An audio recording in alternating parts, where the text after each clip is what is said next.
Hey, what's with that attitude? It's Christmas. Work with me here. My husband kept saying that, but I was so overwhelmed by pain that I couldn't even think straight. Hold on, my stomach hurts really bad right now.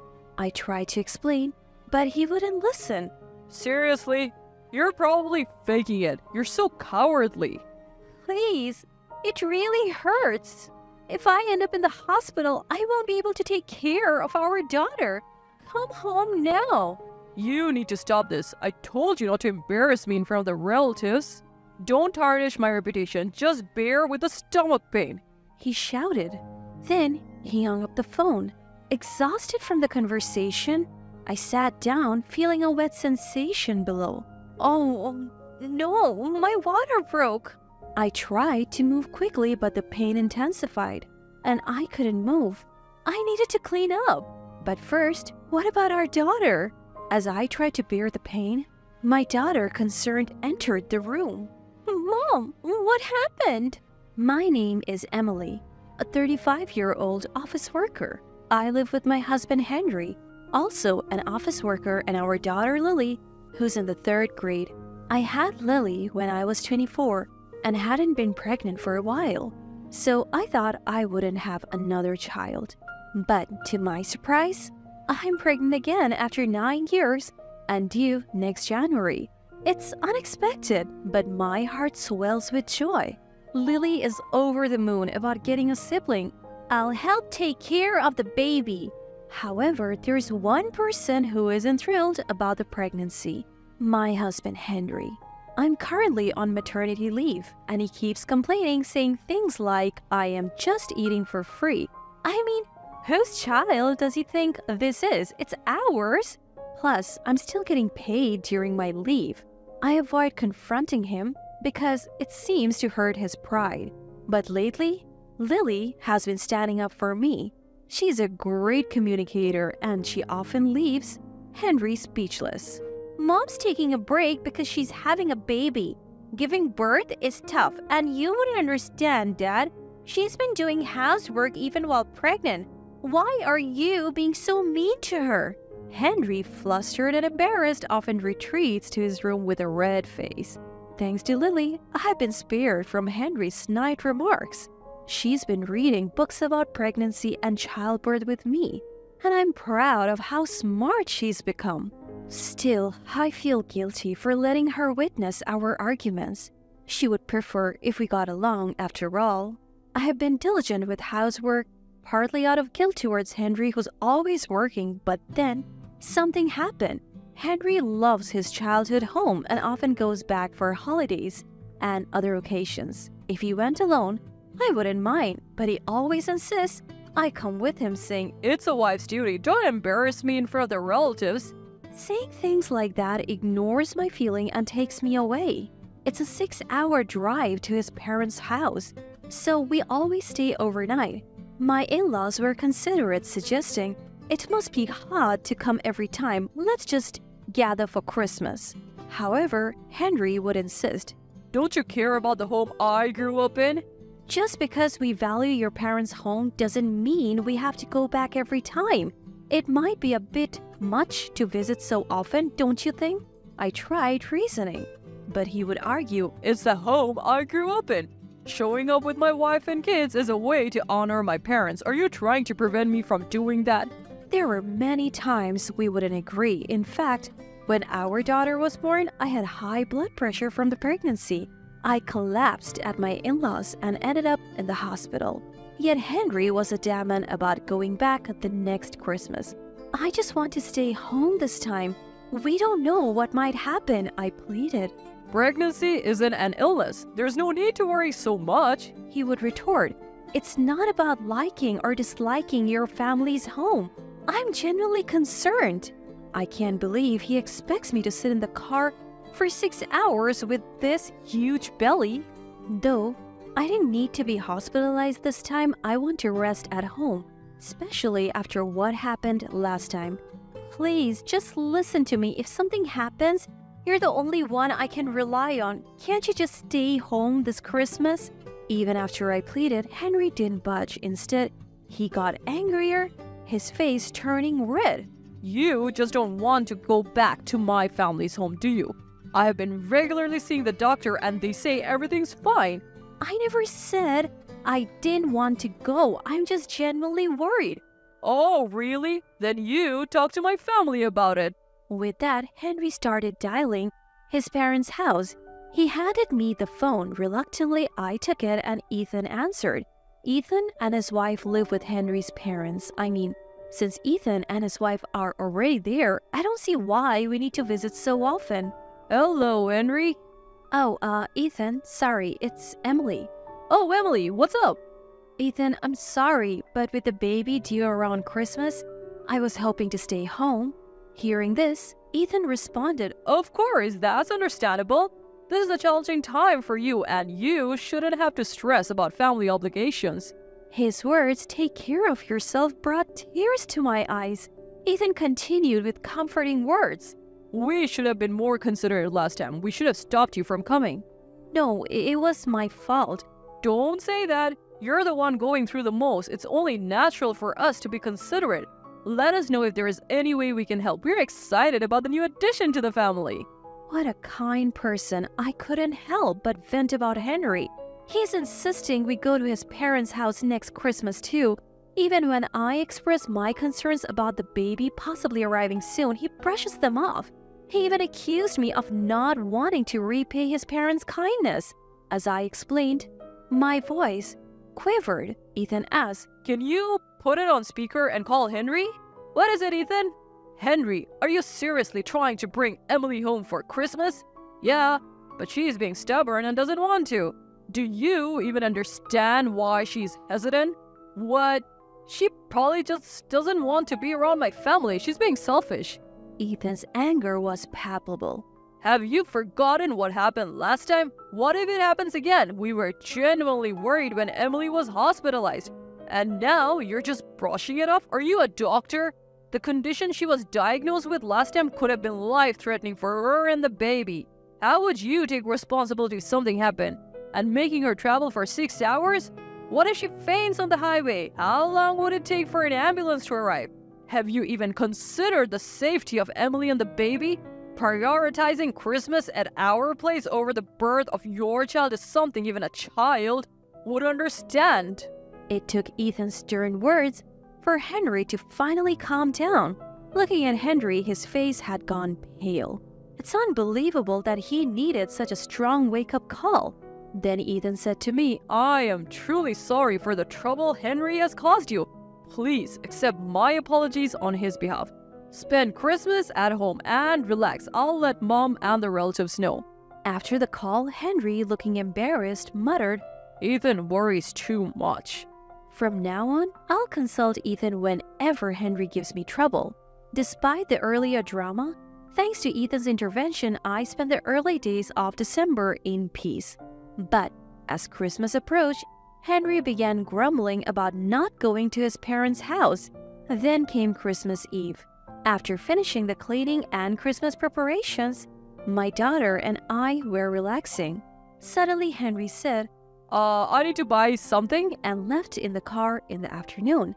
Night came and he still hadn't returned. He didn't answer my calls. So my daughter and I had our Christmas dinner, sang some carols, and tried to enjoy the evening. Where could Henry be? With that thought in the back of my mind, we had our Christmas cake and spent a peaceful Christmas Eve. The next morning, Christmas Day, Henry still hadn't returned. I wished he would at least contact me. His prolonged absence was concerning. Though we don't live in a heavy snowfall area, accidents can happen. Feeling a mix of irritation and worry, my daughter and I began our meal. Then, I received a call from Henry. There was a lot of noise in the background. Hey, you should come over too. Come where? To my childhood home, of course. What? All the relatives are here having a drink. Hurry up. Turns out, Henry had gone to his parents' house on Christmas Eve. You said you were going shopping. Was that a lie? I don't know, but I might eat your portion too. Henry was clearly drunk. After all my pleas, he hadn't understood at all. My daughter looked worried. To avoid a fight, I continued the call in another room. Just ask Ethan or a relative to drive you home. As I said this, a sudden pain hit me. But even in this situation, Henry's tone became more irritated. Hey, what's with that attitude? I've been putting up with your whims. Cooperate for once, it's Christmas. I have only asked him to be patient for Christmas and he hasn't been cooperative at all. It's embarrassing if everyone's there and we are the only ones missing. Henry kept going on, but I was distracted by the increasing pain. Oh, wait, I'm in a lot of pain right now. It's getting worse. I tried to convey my situation, but Henry wouldn't listen. Really? You're probably faking it. You're so deceitful. It really hurts. If I get hospitalized, who will take care of our daughter? Come home now. You stop it. I told you not to embarrass me in front of the relatives. Don't tarnish my reputation. Just bear with the pain. Henry shouted. The call abruptly ended. Exhausted from the exchange with Henry, I slumped down, only to feel a wet sensation below. Oh no! My water broke! I tried to move, but the pain was intensifying. I needed to clean up. But more importantly, what about my daughter? As I tried to bear the pain, my daughter, looking worried, entered the room. Mom, where's Dad? Sorry, Lily, can you come here for a moment? What's wrong, Mom? Lily, can you call an ambulance with this phone? Paralyzed by pain, all I could do was ask. Lily, seeing my state, was clearly shaken and unsure. I realized I hadn't taught her how to call for help. Before I could explain, she exclaimed, "I'll get the neighbor!" and dashed out. In a moment, our neighbor arrived. Lily, realizing she couldn't handle the situation, had wisely sought an adult's help. "Emily, are you okay? I'll call an ambulance right away." My neighbor said so and called an ambulance. I had never been more grateful for a good relationship with our neighbors. Lily held my hand and comforted me. While waiting for the ambulance, the neighbor contacted my parents. Finally, the ambulance arrived, and I gave birth later that day. The next day, my parents arrived at the hospital. Though a bit premature, it was a healthy baby boy. I tried contacting Henry, but he was unreachable and nowhere to be seen. He only showed up after the new year, brought by Ethan. Ethan came in with Henry. Ethan, though not involved, apologized to me. I'm sorry for bringing Henry late. He turned off his phone since Christmas. I didn't realize what had happened to you. While Ethan apologized, the one who should have been sorry, Henry, just sulked. Apparently, my father had been trying to reach Henry's phone, but ended up calling our home phone. "Ethan, I appreciate you coming, but I can't stand to see Henry right now. I'm even considering divorce." Upon hearing this, Henry, who had been sulking, looked up in shock. What? You're so audacious. Who are you to talk about divorce? Ethan was taken aback. Hey, Henry, what are you saying? Emily is just exaggerating. She just wants attention. Just then, the door opened. What did you just say? It was my father. Oh, father-in-law. Henry was visibly shaken. My father had just returned from lunch with my daughter. Henry, do you always talk to my daughter like that? No, I mean, answer me. Henry cringes at Dad's angry voice. My daughter was in so much pain and you accused her of faking it? After seeing her now, can you still say that? Enough. She will recover at my house for a while, and you won't see her or the baby. Got it? But... Henry seemed to finally grasp the gravity of his actions. Who will take care of me when I'm at work? I take back my earlier thought. He is irredeemable. Do it yourself. Emily worked and took care of the house even before her maternity leave, right? If you're an adult, you can manage. Even as my father scolded him, Henry tried to argue, but Ethan stopped him. I am truly sorry for Henry's behavior. Congratulations on the baby. Though it's late, please accept this gift. Ethan handed over a gift and left with Henry. Dad, I'm sorry for the trouble. When he came to ask for your hand, I thought he was a trustworthy man. After that, I took some time to recover at my parents' house. Thankfully, my daughter was on winter break. After about 2 weeks, I went back to the house where Henry was, accompanied by my father. I left our baby boy and daughter in the care of my mother. Upon arriving home, I was met with the sight of Henry and a messy house littered with trash. It was clear he hadn't cooked. There were piles of fast food and delivery boxes. We sat in the living room, my father joining us, and I began the conversation with Henry. To be frank, I want a divorce, I said, handing Henry the divorce papers. You're serious about the divorce? Henry, can't you even thank or acknowledge me for giving birth? Oh, what? It's natural for a mom to give birth. It's not like you're working. Henry's attitude from the get-go was appalling.